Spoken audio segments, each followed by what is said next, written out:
எங்க பார்த்தாலும் gold gold gold. சூப்பரான சுட்ட பூண்டு ரசம் செய்யலாமா? 3 பூண்டு, 2 வரமிளகா, 3 தக்காளி, இந்த 3 ஐட்டத்தையும் நல்லா சுட்டு எடுத்துக்கோங்க.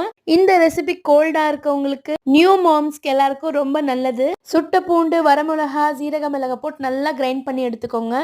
சுட்டு வச்ச தக்காளியை நல்லா கையில பிசைஞ்சு எடுத்துக்கோங்க. ஒரு நெல்லிக்காய் சைஸ் புளியை கரைச்சு இதுலயும் மிக்ஸ் பண்ணி எடுத்துக்கோங்க. ஸ்டவ் ஆன் பண்ணி மண்பானை வச்சு தேங்காய் எண்ணெய் ஊத்தி அதுல கடுகு, சீரகம், அரைச்சு வச்ச பேஸ்ட் எல்லாத்தையும் போட்டு நல்லா வணக்கி எடுத்துக்கோங்க. ஒரு கை கொத்து கருவேப்பிலை, 1/4 டேபிள் ஸ்பூன் மஞ்சத்தூள், தக்காளி புளி கரைச்சல சேர்த்துக்கோங்க.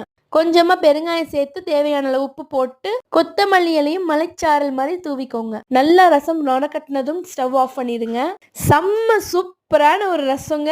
ட்ரை பண்ணி பார்த்துட்டு எப்படி இருக்குன்னு கமெண்ட்ல சொல்லுங்க. சுட சுட சாதத்துல கொதிக்க கொதிக்க இந்த ரசத்தை ஊத்தி சைட் டிஷ் வச்சு சாப்பிட்டா சும்மா டேஸ்ட் அள்ளுங்க. பிளேட்ல சாதம் வச்சு நடுவுல கிணறு தோண்டி அதுக்குள்ள ரசத்தை ஊத்தி நல்லா பிசைஞ்சு சாப்பிடுங்க.